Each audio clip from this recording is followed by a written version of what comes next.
ప్రకాశం జిల్లా Darsi police circle పరిధిలో ఇటీవల దేవాలయాలు, ఇళ్లు, వ్యాపార సంస్థల్లో జరిగిన వరుస చోరీ కేసులను పోలీసులు ఛేదించారు.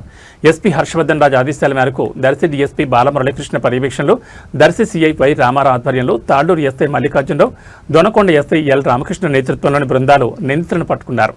దర్శి సీఐ కార్యాలయంలో ఏర్పాటు చేసిన మీడియా సమావేశంలో సీఐ వై రామారావు వివరాలు వెల్లడించారు. 2 వేర్వేరు కేసుల్లో 2 నిందితులను అరెస్ట్ చేసి 3.50 లక్షల విలువైన నగదు, బంగారు ఆభరణాలు, ఇత్తడి గంటలు, ద్విచక్ర వాహనం, మొబైల్ ఫోన్ను స్వాధీనం చేసుకున్నట్టు తెలిపారు. ఒక నిందితుడు దేవాలయాల్లో హుండీలు పగలగొట్టి నగదు, ఇతడి గంటలు చోరీ చేయడంతో పాటు ద్విచక్ర వాహన చోరీకి పాల్పడగా మరో నిందితుడు దొనకొండలోని కొరియర్ కార్యాలయం ఓ ఇంట్లో చోరీలకు పాల్పడినట్లు విచారణలో తేలిందన్నారు.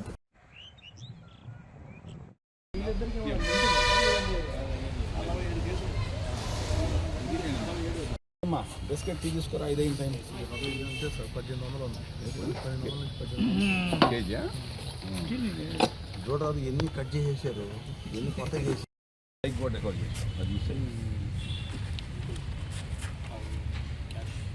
మామూలు వెండి ఎంత ఉండదు కేజీ? వెండి కాదు,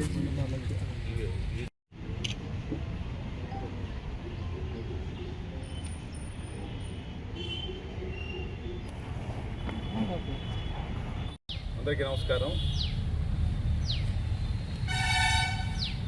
దర్శి సర్కిల్ పరిధిలో తాళ్లూరు పోలీస్ స్టేషన్ లిమిట్స్లోనూ అలాగే దొనకొండ పోలీస్ స్టేషన్ లిమిట్స్లోనూ ఇటీవల కాలంలో దేవాలయాల్లో గంటలు దొంగతనము అలాగే హుండీలు దొంగతనము రిపోర్ట్ అయి ఉన్నాయి. ఇదే కాకుండా దొనకొండలో మొన్న 2వ తారీఖు నాడు ఒక షాపు, కొరియర్ షాపులో ఒక దొంగతనం రిపోర్ట్ అవ్వడం జరిగింది. ఈ దొంగతనాన్నింటినీ దృష్టిలో పెట్టుకొని మన గౌరవ ప్రకాశం జిల్లా ఎస్పీ గారు అయినటువంటి శ్రీ వి హర్షవర్ధన్ రాజు ఐపీఎస్ గారి ఆదేశాలతోటి మేము దర్శి సర్కిల్ పరిధిలో మన దర్శి డిఎస్పీ బాలమురళీకృష్ణ గారి ఆదేశాలతోటి కూడా ఒక టీమ్గా ఏర్పడి తాళ్లూరు ఎస్ఐ గారు, దొనకొండ ఎస్ఐ గారు, మేము సిబ్బంది అందరం కూడా ఒక 3 టీములుగా ఏర్పడి ఈ దొంగతనాల మీద దృష్టి సారించడం జరిగింది. ఈ క్రమంలోనే మనకి మొన్న 5వ తారీఖు నాడు తాళ్లూరు మండలంలోని నాగంపట్లవారిపాలెంలో ఉన్నటువంటి కాటమరాజు దేవాలయంలో గుడిలో ఉన్నటువంటి గంటలని సుమారు ఒక 40 గంటలు ఇవన్నీ కూడా గుడిలో ఉంటే దొంగిలించడం జరిగింది. ఇవి సుమారు ఒక 50 కిలోలు బరువు ఉంటాయి. ఇవన్నీ కూడా ఇత్తడి గంటలు. ఈ దొంగతనానికి పాల్పడినటువంటి వ్యక్తి ఎవరైతే ఉన్నాడో అతని పేరు మన మార్కాపురం జిల్లాకు సంబంధించినటువంటి పొదిలి పట్టణానికి చెందినటువంటి పొదిలి నరసింహారావు అనేటువంటి పాత నేరస్తుడు.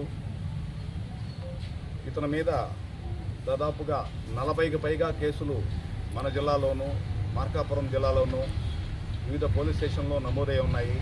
ఇతను ఈ దేవాలయాల్లో ఒక ఎక్కడ పడితే అక్కడ గుళ్ళో గంటలు కొట్టడము, అలాగే హుండీల్లో డబ్బులు దొంగతనం చేయడము ఇలాంటివన్నీ కూడా చేస్తూ ఉంటాడు. అతన్ని వలబన్ని చాకచక్యంగా మేము ఈరోజు పట్టుకోవడం జరిగింది. అలాగే ఇవే కాకుండా మన దొనకొండ మండలంలో ఉన్నటువంటి మంగినపూడి గ్రామంలో ఒక హుండీ దొంగతనము, అలాగే నల్లబోదువారిపాలెంలో ఒక హుండీ దొంగతనం కూడా ఇతను ఒప్పుకున్నాడు. ఈ దేవాలయాల దొంగే కాకుండా దొనకొండ ఎస్ఐ రామకృష్ణ గారు ఇంకొక దొంగను కూడా ఈరోజు పట్టుకోవడం జరిగింది. మేకల ధనరాజ్ అనే వ్యక్తి దొనకొండ గ్రామానికి చెందినటువంటి వ్యక్తి. ఇతను మొన్న 2వ తారీఖు నాడు ఒక కొరియర్ ఆఫీస్లోకి దొరబడి అక్కడ ఉన్నటువంటి 50,000 రూపాయల నగదు అలాగే ఒక మొబైల్ ఫోన్ని కూడా దొంగిలించడం జరిగింది. అలాగే ఇతన్ని అదుపులో తీసుకుని విచారిస్తే ఈ సంవత్సరము ఫిబ్రవరి నెలలో కూడా పరమటి వెంకటాపురం గ్రామంలో ఒక ఇంటిలోకి పగటిపూటే ఇంట్లోకి దొరబడి ఇంట్లో ఉన్నటువంటి బంగారు వస్తువులు కొంత క్యాష్ను కూడా దొంగిలించడం జరిగింది, అది కూడా ఒప్పుకోవడం జరిగింది. ఇవన్నీ కూడా ఈ ఇద్దరు ముద్దాయిల వద్ద నుండి రికవరీ చేసినాము. ఈ రికవరీ చేసినటువంటి వెండి మన ఇత్తడి గంటలు కానీ, అలాగే ఒక నల్లబూతుల దండ, పుట్టకమ్మలు, ఇవి ఒక 12 గ్రాముల బంగారం కూడా రికవరీ చేశాము. ఇవన్నీ కలిపితే సుమారు 3,50,000 రూపాయల వరకు కూడా ఉంటుంది. ఈ ఏరియాలో దొంగతనాలు జరుగుతున్న వాటి మీద సీరియస్గా దృష్టి పెట్టండి చెప్పేసి అని ప్రకాశం జిల్లా ఎస్పీ గారు ఆదేశాలు ఇవ్వడంతో పూర్తి స్థాయిలో రంగంలో దిగి టీములను ఏర్పాటు చేసి ఈరోజు ఈ దొంగలను పట్టుకొని ఈ దొంగతనాలను ఛేదించడం జరిగింది. దీనికి గాను ఉన్నతాధికారులు ఈ కేసును ఛేదించడానికి గాను అభినందించడం కూడా జరిగింది. అలాగే ప్రజలకు పోలీస్ శాఖ నుంచి ముఖ్య గమనిక ఏంటంటే, మీరు షాపుల వద్ద కానీ, ఇళ్ల వద్ద కానీ, గ్రామాల్లో దేవాలయాల వద్ద కానీ వీలైనంత ప్రదేశాల్లో అవకాశం ఉన్నంత మేరకు సీసీ కెమెరాలు ఏర్పాటు చేసుకోవాలి. అలాగే ప్రజల సహకారంతో మాత్రమే ఈ యొక్క నేరాలని పూర్తి స్థాయిలో అదుపు చేయగలము. దయచేసి అందరూ కోఆపరేట్ చేయగలరు.